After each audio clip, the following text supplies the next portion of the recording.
Let's do this. The Cult of Hockey podcast by the faithful and for the faithful. I'm David Staples, and I'm here today with old sharp eyes, Bruce McCurdy. Hey, Bruce. Hey, David. How you doing? Doing all right. So we're doing our annual player ratings. You're starting in on the player ratings, and we'll move on to the prospect ratings as the summer goes along. Mm-hmm. And for each player, we're going to do something called hold, keep, hold, or fold. Keep, hold, or fold. Keep, hold, or fold. So keep means the Oilers keep the player, definite keep. Hold means, well, you see how things develop as the summer goes along, and you might move them or you might not. And fold means just fold. It's time to move on. And we're starting today. We're going to go in a numerical order through the Oilers roster because, Bruce, you like the numerical order, I think. I do. There's something about that resonates deeply with your particular personality. Well, it does, and I think we want to get into the keep, hold, or fold regime, and some of the low-numbered guys are some of the people that are particularly under scrutiny. So let's just get right into it with Andrej Sekera. Let's do it. All right. We're going to do, and we're going to, in rating Sekera, we're going to stick to our traditional format of one good thing, one bad thing, and one number. So, Bruce, what is your good thing about Andrej Sekera?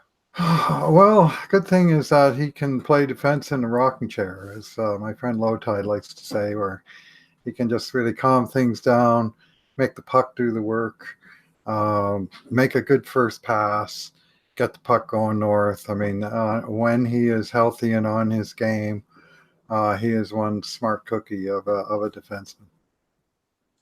That is indeed a good thing. My good thing, Bruce, is, listen, I never thought, if you had asked me 5 months ago if I'd be advocating to keep Andrej Sekera on the Oilers, I would have been surprised to have a positive response to that. I did not think after two major leg injuries, the Getzlaf thing that, what was it, his MCL that blew out his knee essentially, and then what was the other one? Is Achilles, yeah. We just ripped it up in training. So he had been the Oilers, I thought, most consistent defenseman in 2016-17. That's borne out when I look at the power rankings for that year. He finished sixth on the team overall. He was just such a solid contributor to that Oilers team in 2016-17, that playoff team. And then he got hurt. When he came back, he went from being kind of the lowest end of the top rung of NHL defensemen, kind of first pairing guy, but just barely by NHL standards, I think, in 2016-17, to being one of the worst defensemen in the NHL in 2017-18. He was just so slow. He couldn't move around the ice. He was playing with the brace. He was terrible. And it was such a hammer against the Oilers because they're paying him $5.5 million a year. At that point, he had 3 years left on that deal. And that contract was such a killer because it's hard to replace players like that. You that money is against your cap. You just can't bring somebody else in because he might get healthy enough to play. He did.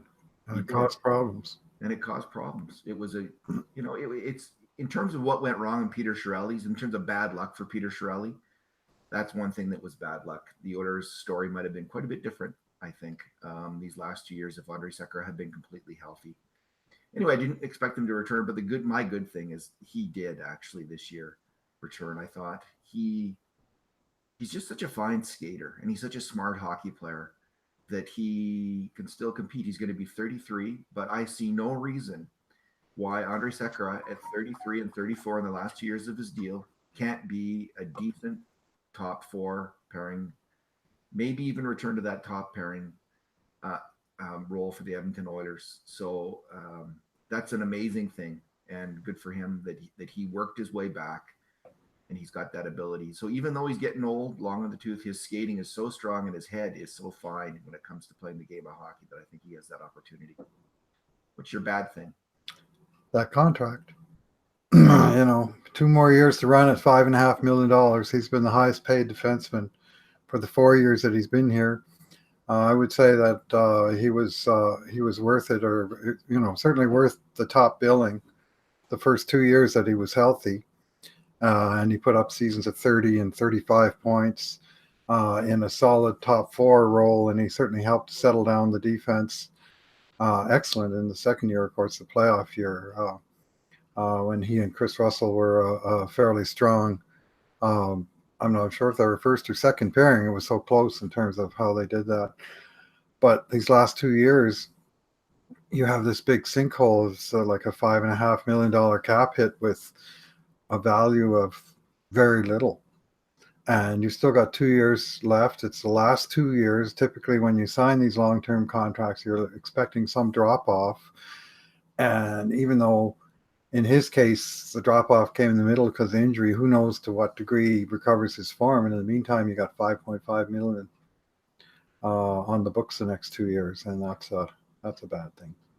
My bad thing is his age. It's Mm-hmm. kind of the same as your bad thing. Actually, I'm just phrasing it a little bit differently. But he is 33, 34. This is an age. Typically, NHL players start to have a fairly steady and fairly rapid decline after the age of 30. If you're a really good skater, a finesse defenseman who's a really good skater, they can typically hang on, though, a few more years.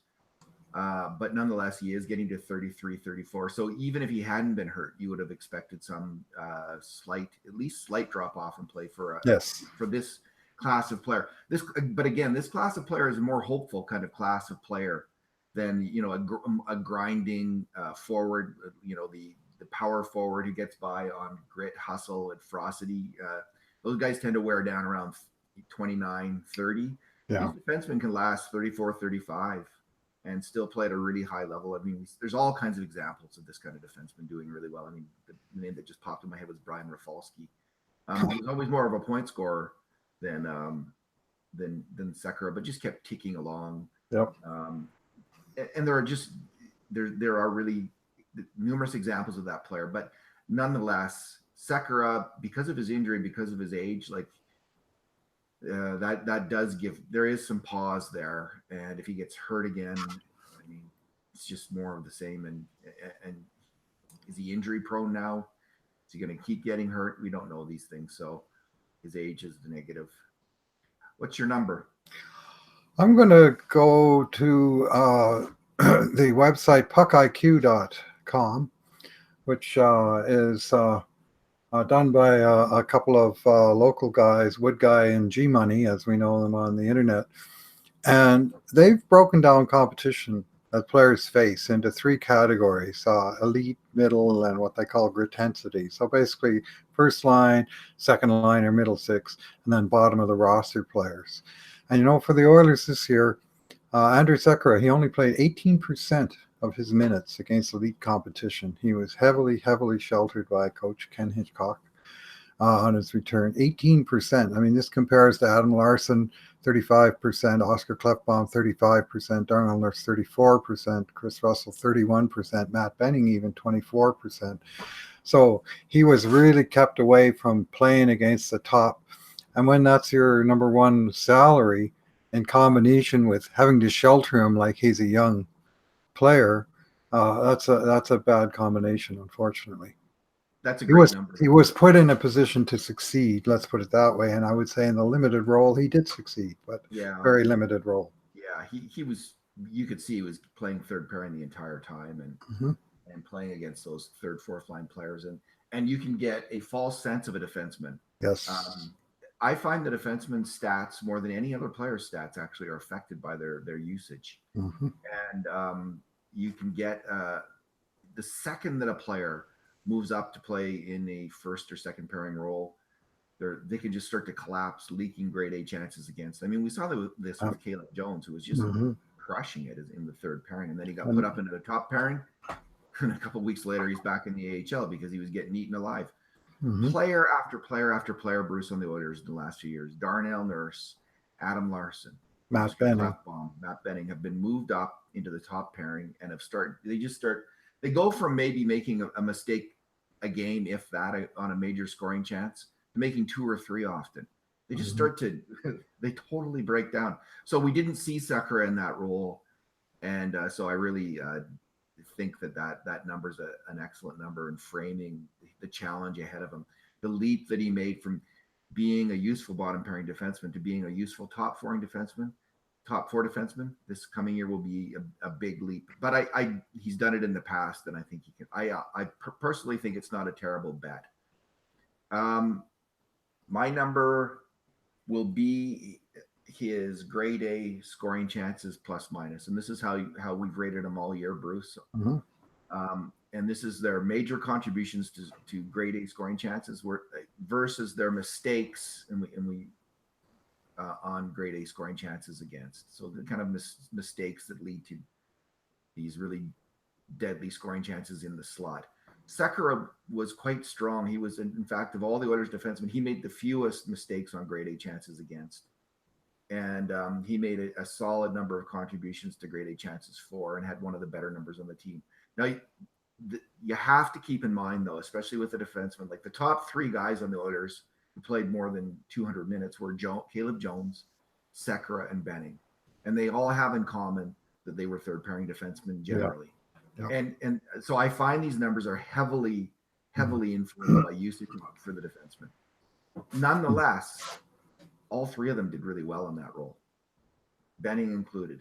And Sekera, Jones most so. Jones actually he just aced it in a third pairing role. Sekera really did well in his own right. So the number is minus 0.5 grade A chances per game, which doesn't sound great, but defensemen have limited offensive opportunity and they have a ton of defensive responsibility that puts them in a position where they are going to make mistakes.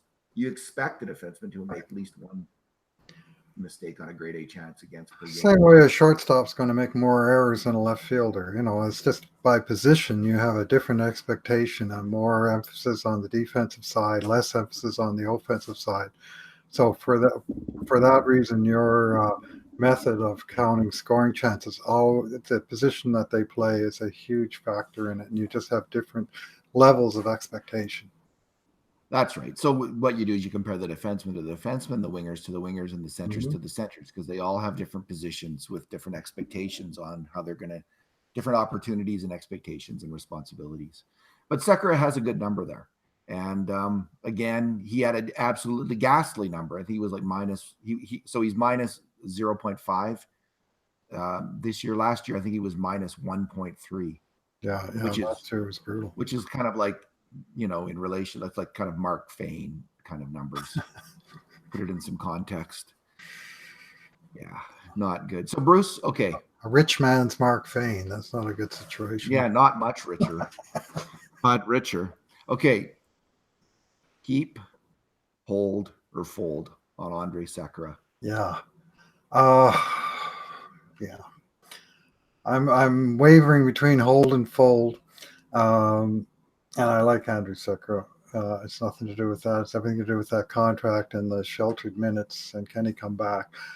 I guess you see what else develops, but I think even the new manager will look at buying him out as an option, because that would save $3 million off the cap this year and next year, for which you could get a replacement player, certainly slot in. If you're looking for a place in your lineup to put a Caleb Jones and you got nowhere to put him, you could follow this thing. Well, we'll buy out Andrej Sekera. We'll put Caleb Jones in his spot. Plus, by doing those 2 things, we'll have a $2 million extra cap room that we didn't have before. So I think that's an option that they have to consider. I'm not unhappy with holding the guy, but he's the chances of him living up to the contract are not good. But the chances of the trade or the buy, either way, it's basically a negative asset at this point, unfortunately. So you're saying fold? I'm leaning to fold. Okay, I say keep. Yeah. And it's because, Bruce, who are their options to play top 4 this year? And I don't think there's there's Clefbaum and Nurse and Larson, Russell, Sekera. And one of those guys is going to get hurt, probably easily get hurt. And then who else are your options? Are we really counting on Caleb Jones and Bouchard, or them finding someone in a trade? I don't think they're going to find someone in a trade, quite honestly. And so who are your options? Sekera, I still see, so he's keep for me because I think He's at least as viable an option as any of those other defensemen to get by in the top four and to do a good job. And he's not worth that contract. But at the buyout, and if you buy him out, you're paying 2.5. The cap hit is 2.5 million this year. So you save 3 million this year and next year. So it's 2.5 million this year and next year. But then in the years to come, it's 1.5 and 1.5. Yeah. And you might say, well, that's like, I can see where you'd say, well, the Oilers have so much young talent on defense. You can count on a young defenseman making the team and being on his ELC in 3 out of those 4 years with the Oilers. So you're going to be able to handle that buyout. And so if it happens and they buy him out, I'm not going to be screaming this is a disaster because of where the Oilers are in terms of prospect depth. Might make some sense. But I think for this coming year, if you want to win this coming year, you keep Andrej Sekera. Okay. He has a chance to play on your top pairing. And where else are you going to find a guy who's got a decent chance to do that? I think it's really hard to find that kind of player. The Oilers certainly haven't been able to do it ever, except when they signed Andrej Sekera. I mean, they traded for Larson. Look at the price they paid for that. And Adam Larson did not come close to crushing it in a top pairing role last year. He was mediocre at best. Same with Clefbaum. Mediocre. Same with Nurse. All those guys, mediocre at best. Now, can Andrej Sekera be okay or even good? Because he was kind of okay to good in a top 2 role in 2016-17. Well, that's why I say keep, because I think he is a a weak to okay bet to do that. Maybe he's a weak bet, but at least it's a weak.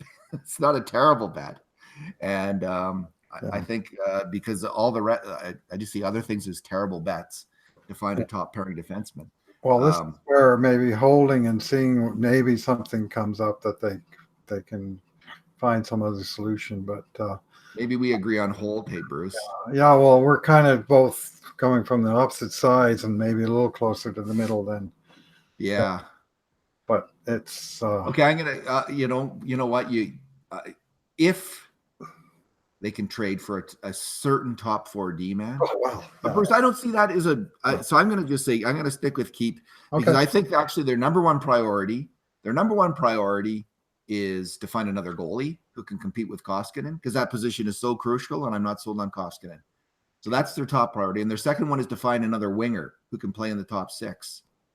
And then I see another defenseman, like that's third on the list. But this is where cap space. Really, there's not going to be the cap space for another demon. So unless you buy somebody out and make some space, right? So yeah, but okay, so you save trade them out and eat some cap, or you trade them out and get a weak player in return, but at least open up the salary. So you have $3 million if you there's no real great options. $3 million if you buy out Sekera.